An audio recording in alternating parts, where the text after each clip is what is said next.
다음번 시리즈를 들어가기 전에요. 보통 제가 책별로 말씀을 나누는데, 그렇게 하다 보니까 평소에 좀 이런 부분들은 다루면 좋은데 본문에서 안 나올 때가 있어요. 그런 것들을 좀 잠깐 몇 가지 주제들을 좀 나누고, 그 다음에 아마 다음번 시리즈는 빌립보서가 될 것 같습니다. 빌립보서로 행복이라는 주제로 함께 여러분들하고 말씀을 좀 나눌 수 있도록 하겠습니다.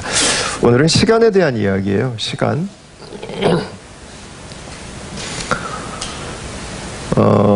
하나님께서 우리에게 주신 시간을 어떻게 경영하는가 하는 것은 우리가 우리 인생을 어떻게 살아가는가에 대한 그 성적표라고 할 수 있습니다. 인생은 시간입니다. 다른 말로 바꾸면 하나님이 모든 사람들에게 공평하게 주신 것 중에 하나가 시간입니다.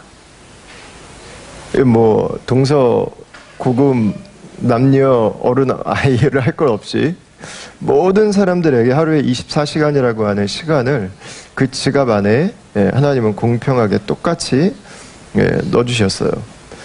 근데 우리가 돈은 중요하게 여기는데 시간은 중요하게 생각하지 못할 때가 많습니다. 돈은 열심히 모으려고 하는데 시간은 허비해버릴 때가 너무 많아요. 시간은 돈보다 귀한 것입니다.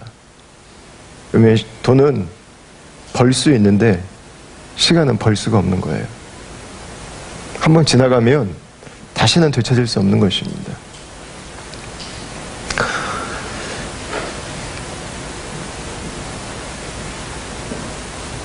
몽테스키에라고 하는 18세기 프랑스의 유명한 법학자고 지성인이죠. 몽테스키에가 부와 명예를 가지고 인생을 살았는데, 그가 죽기 전에 주치의에게 했던 이야기가 유명하죠. 나에게 생명을 6개월만 더 연장시켜준다면 내 전 재산의 절반을 주겠다. 이렇게 주치의에게 얘기를 했어요. 나올 수가 없었어요. 방법이 없어요. 그냥 하나님의 때가 되면 가는 것입니다. 그러니까 시간은 어떻게 더 벌 수 있을까가 답이 없어요. 시간은 더 벌 수 없어요. 시간은 사용하는 것만이 답이에요. 어떻게 사용하는가가 중요해요. 시간은.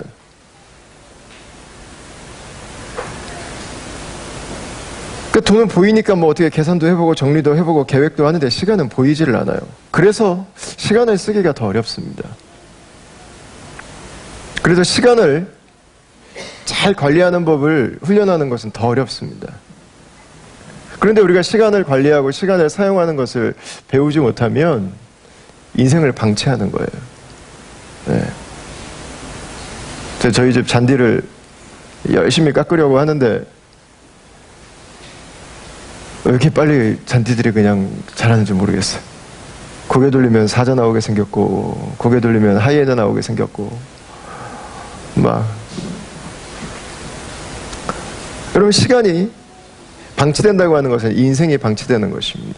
인생의 이 잡풀이 무성하게 자라는 거예요. 인생은 우리가 사용하는 하나님 우리에게 주는 은사를 가지고 가장 가까이, 다른 말로 바꿀 수 있다면 그것은 시간이라고 하는 것입니다. 그 문제는 시간이 있냐 없냐가 아니에요. 시간은 주어진 만큼 다 있어요. 문제는 시간을 어떻게 사용하느냐입니다. 그러니까 습관적으로 나는 바쁘다, 나는 시간이 없다라는 말을 입에 달고 살아도 잘 사는 게 아니에요. 시간을 잘 관리하고 있는 것이 아닙니다. 48시간이 있어도 항상 시간이 없는 사람은 시간이 없어요. 시간은 얼마가 있느냐가 중요한 게 아니라 시간을 어떻게 사용하느냐가 중요한 것입니다. 그리고 어떻게 우리의 시간을 더 잘 사용할 수 있을까? 오늘 사도 바울이 본문에서 이야기하는 것처럼 세월을 아끼라, 시간을 아끼라는 거 아니겠습니까, 여러분? 시간을 아껴서 사십시오. 시간을 잘 매니징하면서 사십시오. 주님 오실 날이 얼마 멀지 않았습니다. 예? 여러분, 먼저 우리가 이 시간에 대해서 이야기할 때 먼저 생각해야 되는 것은 시간 자체를 어떻게 사용할까에 대한 디테일보다 내 인생의 목적을 먼저 결정하는 것이 중요하다는 것입니다. 시간을 어떻게 사용해야 되는지에 대한 방향이 정해져 있지 않으면 이 시간 계획을 세우는 것들이 무의미해집니다. 그 스티븐 코비가 그의 책에서 보통 사람들이 가지고 있는 인생의 몇 가지 중심에 대한 이야기를 해요. 우리는 무엇에 중심을 두고 살아가는가? 예를 들면 이런 것들입니다. 친구,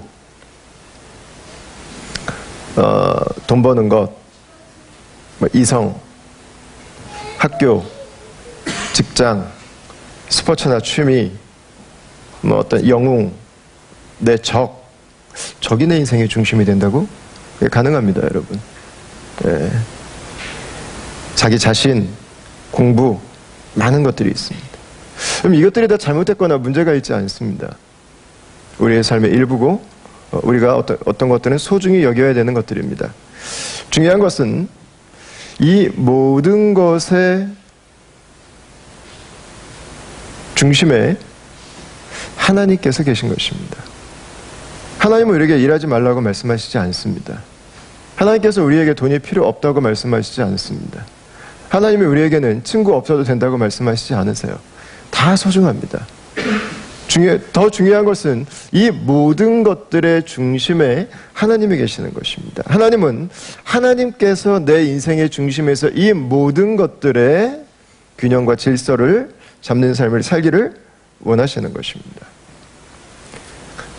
하나님께서 나에게 주신 인생을 하나님께서 주신 방향으로 자리를 잡고 이 하나하나를 그곳에 배치해 놓는 거죠. 바울도 이런 고민이 있었어요. 고린도전서 9장인데 같이 한번 읽어볼까요? 자, 시작. 그러므로 나는 다름질하기를 향방 없는 것 같이 아니하고 싸우기를 허공을 치는 것 같이 아니하여. 예. 바울은 자기의 인생이 이때는 갑자기 막 친구가 막 튀어나오고 이때는 갑자기 일이 막 튀어나오고 이때는 막 스트레스가 막 튀어나와가지고 내 인생이 어디로 가는지 이거 튀어나왔다 저거 튀어나왔다 이 문제 저 문제 이 방향이 없이 내가 지금 어디로 가고 있는지 내가 지금 이 일을 왜 하고 있어야 되는지 급한 일과 쫓기는 일과 압력 들어오는 일들 속에서 하루하루를 보내는 그 삶의 모습이 이 모습이죠. 방향이 없는 것입니다. 열심히는 사는데 내 삶의 열매가 보이질 않습니다. 한 방을 쳐도 제대로 쳐야 되는데 지금 뭘 치고 있는지를 모르는 거예요. 그러니까 열심히 팔은 뻗고 있는데 한 대도 적중을 못 시키는 거죠. 삶이 정리되고 분명한 방향으로 나가는 거죠.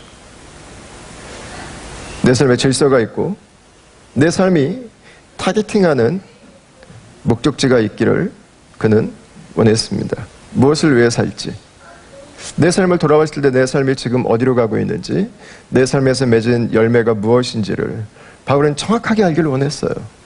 그냥 잡초만무성한 열심히 구덩이는 팠는데 여기저기 그냥 이 퍼져 있는 구덩이들을 보면서 제대로 물 하나 끌어내지 못한 그 삶이 아니라 내가 지금 어디를 향해서 어떻게 걸어가고 있는지를 정확하게 계획을 하고 그 방향을 향해서 나아가는 것이죠.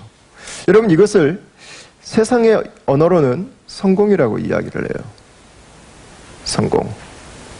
근데 바울은 그 성공이 분명한 목적이 있는 성공이 되기를 원한다는 거예요. 그 성공이 하나님께서 내 인생에 주신 그 목적에 성취하는 성공이 되기를 원한다는 거예요. 여러분, 그럼 우리가 한번 물어볼 필요가 있어요. 나는 왜 이렇게 매년마다 플래너를 새로 사는데 왜 그렇게 시간이 정리가 안 될까? 왜 이렇게 아이폰에 이 좋은 이 플래너가 있는데, 이 달력이 있는데, 계획을 할 수 있는데 왜 내 삶에는 이렇게 삶이 열매가 없을까? 라는 생각이 든다면 여러분 한번 물어볼 필요가 있어요. 내 삶에서 성공은 무엇인가? 성공에 대한 데피니션을 가지고 계신 분 혹시 계신가요? 내 인생의 성공은 이것이다. 한번 손들 수 있는 분 계세요? 성공에 대한 데피니션을 가지고 계신 분. 나는 하나님 앞에 갈 때 내가 이렇게 살았다면 나는 그것으로 정말 감사하고 후회하지 않겠다. 데피니션이 있는 분. 오늘 제가 이 설교를 잘 준비한 것 같습니다. 내 인생의 목적인 거죠.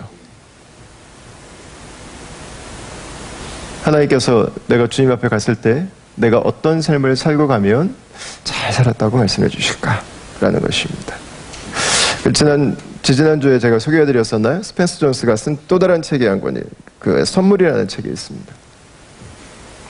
여기에 보면 스펜서 존스는 성공에 대해서 이렇게 정의를 합니다. 근데 저는 이게 하나님을 알지 못하는 보편적인 거의 모든 사람들의 성공관이라고 생각합니다. 스펜서 존스는 이렇게 이야기를 했어요. 성공이란 그게 무엇이든 당신이 중요하게 여기는 것을 위해서 계속해서 앞으로 나아가는 것이다. 이렇게 얘기했어요. 그냥 무엇이든 관계가 없어요. 열심히 살면 돼요. 최선을 다하면 돼요. 앞으로만 나아가면 되는 것입니다. 여러분, 성경이 우리에게 알려주는 목적은 무엇일까요? 우리가 우리의 인생의 목적을 세우는데 네 가지를 좀 기억했으면 좋겠습니다. 첫 번째는 하나님의 영광을 기억하는 것입니다. 고린도전서 10장 31절 말씀 볼까요? 같이 읽겠습니다. 그런즉 너희가 먹든지 마시든지 무엇을 하든지 다 하나님의 영광을 위하여 하라. 아멘. 궁극적인 것입니다. 내 인생의 마지막에 돌아봤을 때 내 삶을 통해서 하나님이 내 삶의 주인이셨음이, 내 삶에 하나님을 예배하는 인생이었던 것이, 하나님 그분이 내 인생을 인도해 주셨던 것에 대한 감사와 찬송이 드려지고 있는가라는 것입니다. 하나님의 하나님 되심이 내 인생을 통해서 고백되어지고 있는가? 내 인생 전체가 하나님과 함께 동행하는 삶이었던 것을, 내가 그분을 높이는 삶을 살았던 것을 염두에 두고 살아가라는 것입니다. 이게 목적입니다. 목적. 두 번째, 내가 더욱 그리스도를 닮아가는 것입니다. 저는 두 가지에서 그리스도를 닮아가는 것이 중요한 것 같아요. 첫 번째는 하나는 순종입니다. 순종. 예수님을 닮아간다고 하는 것은 우리가 보통 오늘 성찬식을 행했는데요. 예수님에 대한 이미지를 생각할 때 아주 굉장히 어두운 분으로 생각할 때가 많아요. 굉장히 예수님은 항상 심각했던 분으로 생각할 때가 많아요. 근데 오히려 복음서에서 우리에게 보여주는 예수님의 모습은 정반대예요. 그분은 잘 웃으시고 목청이 보이게 껄껄껄 웃으시고, 그분은 친구들과 함께 조크도 즐기시고, 예수님은 동문서답도 즐기시고, 예수님은 우리가 생각하는 것보다 그냥 오히려 밝은 캐릭터예요. 아주 즐거운 캐릭터예요. 여러분, 예수님을 닮는다고 하는 것이 심각한 것이 아닙니다. 맨날 인상 쓰고 다니면서 나는 내 인생을 중요하게 생각하고 있어. 그렇게 하면서 예수님 닮아간다고 생각하면 안 되고요. 그건 예수님이 어떤 분인지 모르고 있는 것입니다. 예수님은 인생을 즐겁게 사셨어요. 즐겁게. 그분의 사명은 크고 무거운 것이었지만 예수님의 삶은 전혀 그렇지 않습니다. 예수님은 힘을 가지고 막 쓰기 위해서 몸부림을 쳤던 분이 아닙니다. 예수님을 닮는다고 하는 것이 파워를 가지는 것이 아닙니다. 예수님은 오히려 자신의 파워를 내려놓을 줄 아시는 분이셨어요. 그분은 오히려 우리에게 겸손을 부여해 주셨어요. 여러분, 예수님을 닮는 한 가지는 순종하는 것입니다. 예수님을 닮는다는 것이 내 목소리를 내고 내가 원하는 것을 막 이루기 위해서 안간힘을 쓰는 그 모습이 아닙니다. 우리 예수님께서 우리에게 보여주신 가장 중요한 그분의 인생의 모습은 순종하는 것이었습니다. 순종하는 것. 히브리서 5장 8절 9절을 한번 보십시오. 그가 아들이시면서도 받으신 고난으로 순종함을 배워서 온전하게 되셨은즉 자기에게 순종하는 모든 자에게 영원한 구원의 근원이 되시고, 기록하고 있습니다. 예수님의 인생을 히브리서 기자는 순종으로 정리를 했어요. 순종. 그리스도를 닮아가는 것은 다른 것이 아닙니다. 그 중에 한 가지는 분명히 순종하는 것입니다. 두 번째는 친밀감입니다. 친밀감. 요한일서 4장 11절을 한번 볼까요? 같이 한번 읽겠습니다. 시작. 사랑하는 자들아, 하나님이 이같이 우리를 사랑하셨은즉 우리도 서로 사랑하는 것이 마땅하도다. 아멘. 우리가 믿음을 가지고 살아간다고 하는 것은 우리의 인생의 가장 중요한 목적 중에 하나는 하나님을 사랑하되 하나님과 친밀함을 누리는 것입니다. 하나님과 사귀는 관계가 되는 거예요. 네, 만날 때마다 대면대면한 관계가 아니라 만날 때마다 아저씨 누구세요? 이게 나오는 이 관계가 아니라 그분이 좋은 거예요. 그분의 품에 언제든지 폭 안길 수 있는, 그분의 손을 잡고 어깨동무를 하고 길을 걷는 것이 전혀 어색하지 않은, 내 삶에 무엇을 나누어도 나를 정죄하고 판단하지 않을 것을 아는 내 인생의 가장 든든한 아버지가 되시는 거죠. 여러분, 이 친밀함은 어디로 가요? 사람들 사이의 친밀함으로 가요. 나는 하나님은 너무 좋은데 사람들하고는 거의 벽을 쌓고 살아가는 사람들이 있어요. 사람들의 눈을 마주치지 않기 위해서. 여러분, 그렇지 않습니다. 우리가 주님을 사랑하면, 우리가 주님과의 친밀함을 누리고 살아간다면 우리 가족들 안에서 형제 자매들에게 친밀감은 당연히 묻어나게 돼 있어요. 하나님의 따뜻함을 가지고 있는 사람이 어떻게 사람에게 그렇게 냉정하고 차가울 수 있겠어요? 그렇지 않아요. 하나님과 친밀한 관계에 있는 사람은 사람들에게도 따뜻해요.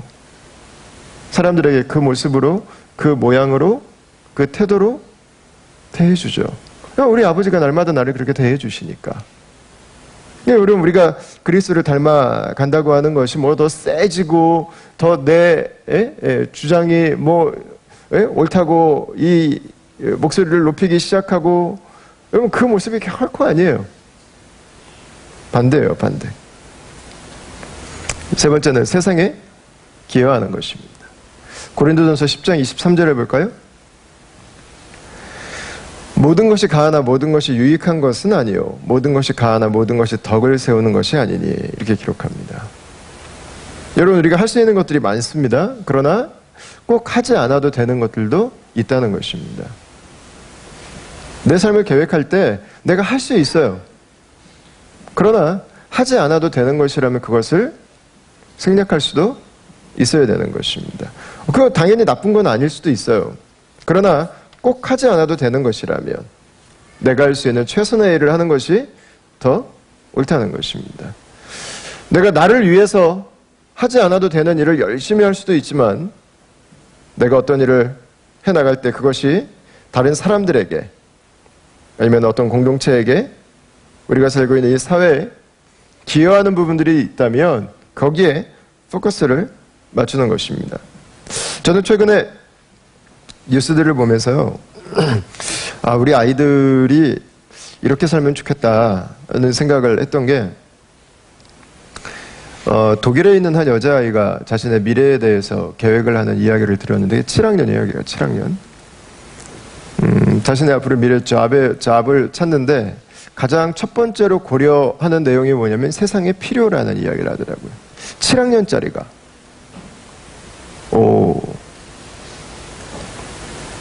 이 세상에서 가장 필요가 있는 곳에서 일을 하고 싶다.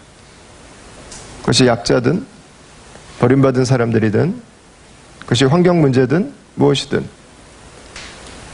또 한 10대 친구가 지금 바다 쓰레기가 어마어마하지 않습니까? 미국 본토만한 넓이에 지금 바다 쓰레기가 펼쳐져 있습니다. 우리가 지금 보이지 않아서 이거에 대한 심각성을 잘 모르고 있는데, 이것도 10대 친구가 그 바다에 넓게 버려져 있는 쓰레기들을 이렇게 자동으로 수거해서 이렇게 모아주는 그 장치를 개발을 했어요. 어떻게 해서 이걸 했냐고 물어보니까 그 친구 대답이 너무 심플해요. 우리가 살고 있는 지구에 쓰레기가 이렇게 많이 버려져 있는 걸 알고 있는데 어떻게 가만히 있냐는 거예요. 네.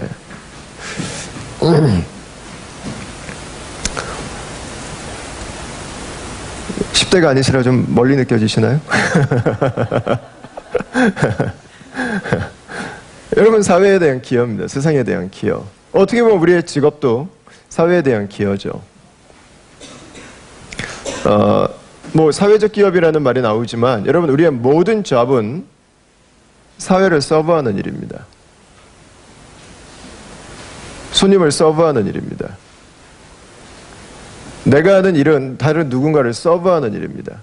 그 서브하는 마음을 가지고 다른 사람을 섬길 때 섬김을 받는 사람들은 기분이 좋아요. 근데 그 섬김보다 돈이 더 그 사람에게 크게 보이기 시작하면 섬김을 받는 사람들은 불편해지기 시작해요. 여러분, 다 마찬가지잖아요. 우리의 직업 자체는 세상에 기여하는 것입니다.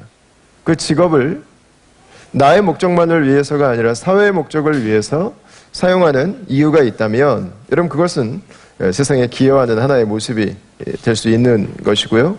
또 우리의 직업과 은사를 가지고도 얼마든지 사회를, 이 세상을 섬길 수 있습니다. 우리 지난번에 캄보디아에 다녀온 형제들 몇 명이 지금 놀이터 프로젝트를 하고 있어요. 놀이터 프로젝트. 아이들은 넘쳐나는데 놀 게 아무것도 없으니까 가서 간단한 뭐 시소나 뭐 미끄럼틀이나, 미끄럼틀은 너무 비싼가? 잠깐만, 어쨌든 지금 아마 알아서 할 텐데 아마 지금 이 적정한 범위 내에서 지금 할 수 있도록 여러분, 기여하는 거죠. 그 돈 주고 똑같이 여행 다녀올 수 있지만 그 동네들을 다녀오고 거기에 피로들을 보고 자신들이 그 시드머니를 내고 또 다른 사람들에게 도네이션을 받고 펀드레이징을 해서 그들을 섬기는 거죠. 우리의 직업과 은사를 가지고도 얼마든지 섬길 수 있는 거죠. 이런 세상에 기여하는 것이 우리 인생의 목적 가운데 들어가는 것입니다. 네 번째가 복음을 증거하는 데 도움이 되는 것입니다. 디도서 2장 7절 말씀입니다. 같이 한번 읽어볼까요? 범사에 내 자신이 선한 일에 본을 보이며 교훈에 부패하지 아니함과 단정함과 기록이 되고 있습니다. 내 자신이 선한 일에 본을 보이라, 그렇게 얘기했어요. 누구에게 본을 보이냐? 이 본문 앞에는 젊은 사람들에 대한 이야기가 나오고요, 뒤에는 복음에 반대하는 사람들에 대한 이야기가 나옵니다. 우리의 삶이, 우리가 예수님을 믿고 있다면 예수님께서 우리의 주인이 되시고 그분이 우리의 인생을 가장 온전케 하시는 분이라면 그리스도를 따름으로 말미암아서 복음에 반대하는 사람들에게 예수님이 우리에게 얼마나 가치가 있는 분이고 소중한 분이신지를 우리들의 삶으로 보여주라고 하는 것입니다. 이건 여러분, 매 순간 일어나는 일입니다. 매 순간. 매일매일의 작업이죠. 마치 레고 한 피스 한 피스들이 모여서 이 거대하고 멋진 작품이 나오는 것처럼 복음을 모르는 사람들에게, 복음을 거절하는 사람들에게 내 삶의 하루하루의 그 모습들을 통해서 복음의 능력과 복음의 그 아름다움과 복음의 우리의 삶의 현실적인 대안이 되는 그 가치들을 드러내라고 격려하고 있는 것입니다. 여러분, 이것이 우리의 인생의 목적이 될 수 있는 거죠. 이 네 가지의 목적을 위한 조언은요, 큰 그림을 말하는 것입니다. 디테일하고 세부적인 걸 말하는 게 아니에요. 내 인생의 목적을 정할 때 이런 방향들이 들어가면 좋다는 것입니다. 목적 자체가 너무 세부적이고 디테일하면 내 삶의 방향을 정하는 것은 어렵습니다. 그래서 목적은 내가 하루 이틀에 이룰 수 있는 것을 가지고 가는 것이 아니라 내 삶 전체를 어떤 방향으로 끌고 갈 것인지에 대한 그 기초가 되는 것입니다. 그래서 여러분들에게 제 인생의 목적을 소개해 드리겠습니다. 여수병자 혹시 넣었나요, 그거? 네, 감사합니다. 이건 제 겁니다, 제 거. 네. 제 인생의 개인적인 목적이 있습니다. 제 인생의 가정적인 목적이 있습니다. 그리고 제 인생의 사역적인 목적이 있습니다. 제가 처음으로 이걸 쓰기 시작했던 것이 15년 전쯤이었던 것 같습니다. 해오면서 계속 모디파이를, 처음에는 하나였어요, 하나. 그러니까 나중에 뒤로 가면서 이걸 세 가지로 더 구체적으로 내 인생의 사역적 목표, 정리를 하게 됐습니다. 자, 여러분, 이런 목적들을 여러분들에게도 좀 권면해 드리고 싶어요. 여러분 스스로 한번 기록해 보십시오. 꼭 이렇게 세 가지로 안 하셔도 됩니다. 한 가지로 내 인생의 목적을 얼마든지 정리하실 수 있어요. 여러분 한번 참고하셔서 내 인생을 길게 놓고 내가 무엇을 위해서 살아야 될지 여러분 목적을 한번 정리해 보시면 좋겠습니다. 목적이 만약에 정리가 되면 두 번째 하는 일은 이제 계획을 세우는 것입니다. 잠언 16장 9절 말씀을 한번 볼까요? 같이 한번 읽겠습니다. 시작. 사람이 마음으로 자기의 길을 계획할지라도 그의 걸음을 인도하시는 이는 여호와시니라. 이렇게 말씀하고 있습니다. 목적이 정해지면 내 삶의 방향은 이것이다 라고 하는 것이 큰 그림이 정해지면, 번지수가 정해지면 차로 갈지 기차로 갈지 페리로 갈지 걸어갈지 자전거로 갈지 어떤 길을 이용해서 갈지에 대한 디테일이 나올 수 있습니다. 이제 그 작업을 들어가는 것입니다. 이 잠언 16장 9절 말씀이 우리가 흔히 오해할 때 하나님이 다 인도하시니까 우리는 계획하지 않아도 되겠네? 라는 말씀으로 이해할 수 있어요. 여러분, 그러나 성경에서 보여주는 하나님의 성품은 그렇지 않습니다. 하나님은 계획하는 분이에요. 이 말씀이 우리의 무계획, 우리의 게으름을 지지하지 않습니다. 하나님의 창조를 한번 보십시오. 하나님의 창조는 굉장히 세밀하고 어마어마한 계획에 의해서 이루어졌습니다. 계획되지 않았으면 불가능한 일입니다. 여러분, 하나님의 구원을 한번 보세요. 하나님의 기가 막힌 준비 작업이 있었어요. 그렇지 않으면 이 구원은 일어날 수 없는 일입니다. 하나님은 무계획과 얼렁뚱땅을 은혜 안에 살아가는 삶이라고 격려해 주시지 않으세요. 계획하는 것은 하나님의 성품에 맞는 것입니다. 현실적으로 우리가 계획하지 않는다면 우리는 날마다 위기에 대처하는 삶만 살아요. 그래서 주님 앞에 가서 내 인생을 돌아보면 후회가 남아요. 그때그때 문제 막으려고 여기저기 뛰어다닌 기억은 있지만 정말 내 인생이 남겨야 될 열매가 무엇인지를 모르기 때문에 그렇습니다. 여러분, 그래서 지혜로운 사람은 먼저 생각하죠. 그리고 계획을 세우죠. 성경이 내일 일을 염려하지 말라고 말씀했는데 계획하지 말라는 말이 아닙니다. 계획이 없으면 염려가 더 많아져요. 오히려 계획하는 사람이 염려가 더 작아집니다. 그냥 계획을 세우지만 바꿀 수 있어요. 얼마든지 수정해 갈 수 있습니다. 그러나 계획이 있는 상태에서 수정해 가는 것과 계획이 없는 것은 전혀 다른 문제입니다. 계획하지 않는 것은 실패를 계획하고 살아가는 것입니다. 내 인생의 목적이 하나님의 영광이라고 하는 것은 우리가 생각하고 있을 수 있어요. 그러나 어떻게 하나님의 영광을 드러낼지에 대해서 계획하지 않으면 하나님의 영광을 내 삶에서 찾아보기 어렵습니다. 순간순간 주어지는 일들이 내 삶을 장악해버리기 때문에 그렇죠. 자, 그럼 우리의 삶을 어떻게 좀 계획해 가면 좋을까요? 이것도 뭐 여러 가지 방법이 있습니다. 어떤 분들은 뭐 주간 계획을 하고 어떤 분들은 뭐 시간별로 하고 뭐 여러 가지가 있는데 그건 여러분들이 다 잘 아실 거라고 생각하고요. 저는 여러분들이 그런 디테일한 계획을 세우는 데 있어서 5가지의 관계들을 중심으로 계획을 세우는 것을 고민해 드리고 싶습니다.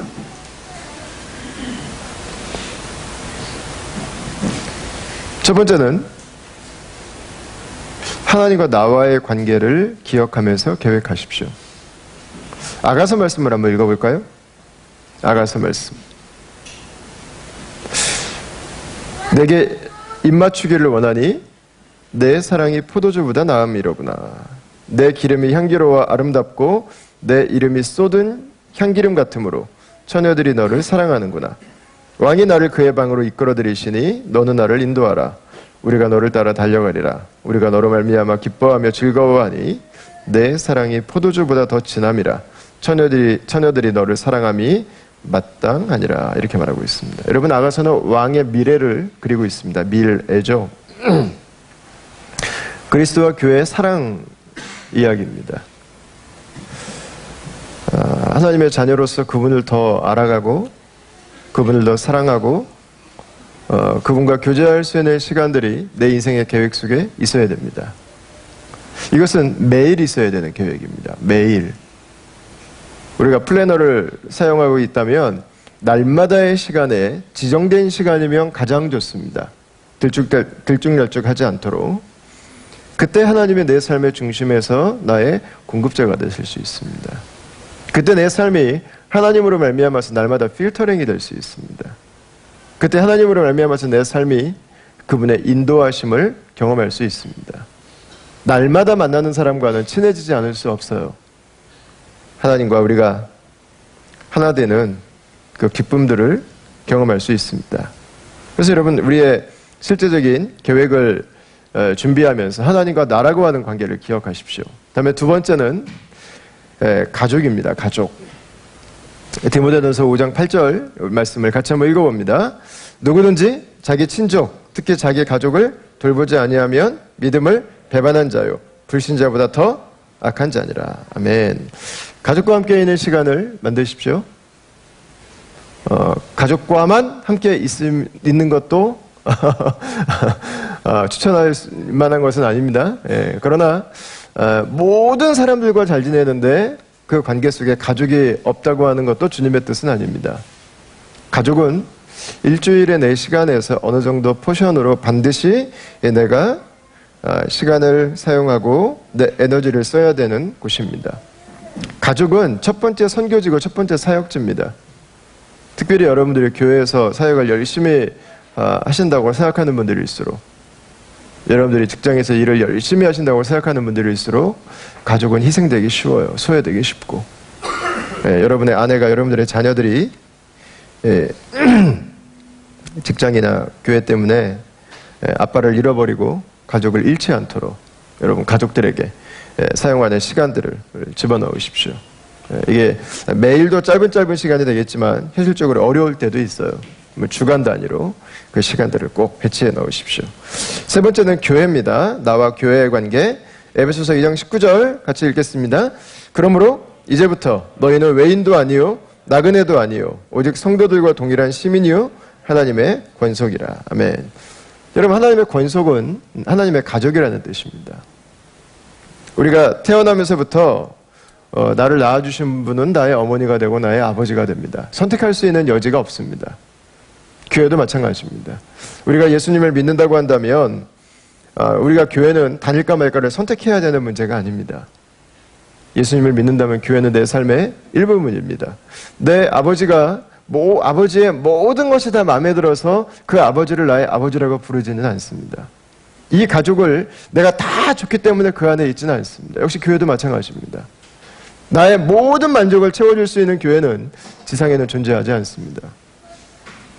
그러나 가장 더 큰 문제는 아무리 좋은 곳을 갖다 줘도 우리의 욕망은 만족을 알지 못한다는 것입니다. 나로 살아가는 한은 완벽한 교회라고 하는 것은 만날 수 없습니다. 중요한 것은 교회가 얼마나 완전하냐가 아닙니다. 교회는 내 삶의 일부라고 하는 것입니다. 다른 사람들의 약함을 내가 받아주는, 내 삶의 일부를 다른 사람들과 함께 공유하는, 여러분, 교회는 나의 가족입니다. 서로에게 도움을 주고 받는, 서로의 눈물을 닦아주고 함께 웃을 수 있는 그 공동체를 함께 이루고 섬기는 것, 여러분, 이 계획들이 우리의 플랜 안에 들어가는 것입니다. 다음에 네 번째는 직장 생활이죠. 골로새서 3장 17절을 보겠습니다. 또 무엇을 하든지 일에나 말에나 다 주 예수의 이름으로 하고 그를 힘입어 하나님 아버지께 감사하라고 했습니다. 우리의 하나님이 주신 잡에 최선을 다하는 것입니다. 여러분, 우리의 믿음이 내가 구원받고 내가 교회에 열심히 나오고 우리 교회가 좋은 교회가 되고 내가 우리 가정에서 행복해지는 것이 아닙니다. 하나님의 관심은 훨씬 더 넓은 것입니다. 성경에서 하나님의 관심은 이 세상이라고 말씀하셨어요. 이 세상에는 모든 사람을 의미합니다. 하나님의 관심은 이 세상의 모든 자연세계 안에 있습니다. 그리고 하나님의 관심은 이 세상의 모든 문화와 영역들 안에 있습니다. 우리는 이 세상의 문화와 영역들 안에 들어가서 살고 있어요. 그게 바로 우리의 직업이에요, 직업. 내가 가지고 있는 직업은 하나님이 우리의 삶에 주신 사명이고 부르심입니다.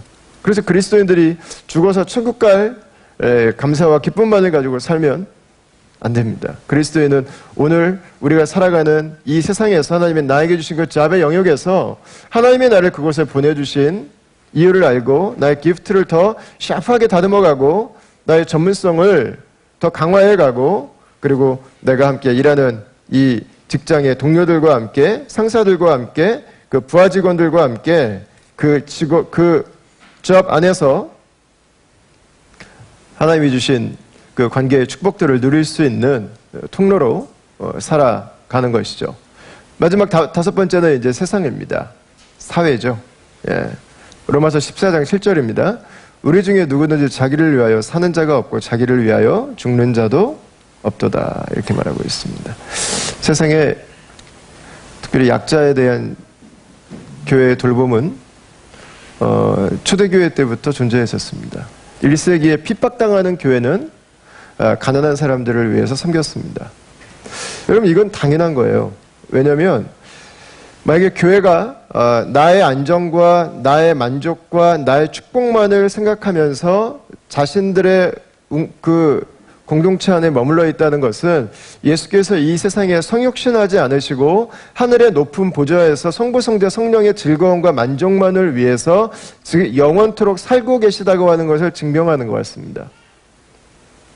그러나 그분이 그 높은 보좌를 내려오셔서 이 낮고 천한 곳에 오셔서 우리와 같은 죄인들과 함께 사셨고 우리를 돌보셨고 우리를 위해 십자가에 죽으신 것이 복음이라면 그 교회는 마땅히 이 사회에서 소외되고 버림받고 굶주리고 학대당하고 버림받은 사람들에게 손을 내밀 수 있어야 됩니다. 나아가야 돼요. 나와 피가 섞였는가 섞이지 않았는가가 문제가 아닙니다. 이것을 해서 나에게 도움이 되는가 되지 않는가가 중요한 것이 아닙니다. 주님께서 우리에게 주신 복음이 무엇인지 너무 명확하기 때문에 예수 그리스도의 그 구원을 그분의 사랑을 경험한 사람들은 세상에 사회에 약함과 고통 가운데 관심을 갖고 섬기는 일들을 하게 되는 거죠. 여러분 어떤 일들은 매일 해야 됩니다. 어떤 일들은 일주일 단위로 우리의 일정 가운데 집어넣어야 됩니다. 어떤 일들은 1년에 몇 번이 될 수도 있습니다. 그러나 하나님이 우리에게 주신 인생의 목적을 결정하고 그 다음에 내 삶을 이 관계들을 중심으로 설정해 가다 보면 하고 싶은데 못하는 일들도 생길 수 있습니다. 때로는 이때 이것을 별로 하고 싶지 않은데 해야 되는 것들도 있습니다. 여러분 그러나 중요한 것은 내가 지금 무엇을 하느냐가 아닙니다. 내 인생이 어떤 열매를 맺기를 원하는가 하는 것입니다. 하나님께서 나에게 주신 삶을 내가 어떻게 지금 디자인하고 내가 어떻게 그것들을 가드닝하고 있는가라는 것입니다. 여러분 중요한 것들이 있다면 시간을 더 많이 투자하십시오. 그리고 내 삶에서 꼭 하지 않아도 되는 것들이 있다면 여러분 놓으라고 이야기하십시오. 오늘 사도 바울도 말하죠. 세월을 아끼라 때가 악하니라. 어떻게 시간을 잘 사용할 수 있는가? 이 많은 압력과 스트레스와 이 부담들 앞에서 어떻게 시간을 잘 사용할 수 있는가? 우리가 여러분 배워야 되는 한 가지는 놓으라고 말하는 것입니다.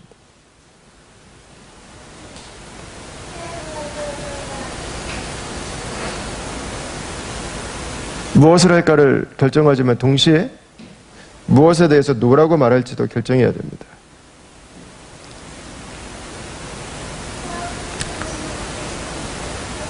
사단은 우리 인생의 중심이 흔들리도록 유혹하죠.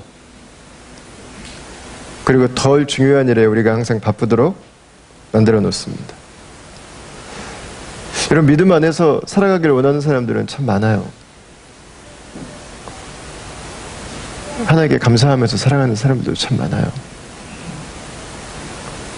여러분 그러나 우리에게 순간순간 다가오는 그 급한 일들과 그 쫓기는 일들과 그 압력들 때문에 1년을 살고 2년을 살고 10년을 살아도 내 삶이 항상 쫓기는 항상 바쁘기만 한 그 삶의 푸념이 나오죠. 올해도 여러분 벌써 이제 7월입니다. 7월. 상반기가 갔습니다. 우리의 상반기에 맺은 열매는 무엇이었습니까? 우리의 하반기는 어떤 계획을 가지고 계십니까? 여러분, 시간을 흘러보내지 않기를 바랍니다. 시간이 어떤 방향으로 흘러가기를 원하는지 방향을 결정하십시오. 그리고 그 방향에서 내 인생을 가장 가치 있게 할 그 관계들이 자랄 수 있는 구체적인 계획들을 여러분들의 인생의 플랜 속에 넣으십시오. 그리고 여러분들이 살아가야 될, 여러분들이 하셔야 될 그 계획들을 그 사이사이에 집어넣으세요. 시간이 갈수록, 나이를 먹어갈수록 우리의 삶이 더 흩어지고 버려지고 찢어지는 삶이 아니라 열매를 맺고 삶에 분명한 성숙이 일어나고 하나님께서 우리에게 주신 삶의 아름다움들을 우리 자녀들, 우리 후대들에게 나눌 수 있는 여러분 그런 귀한 시간의 선용자들로 저와 여러분들이 다 쓰임받을 수 있기를 주님의 이름으로 축복합니다.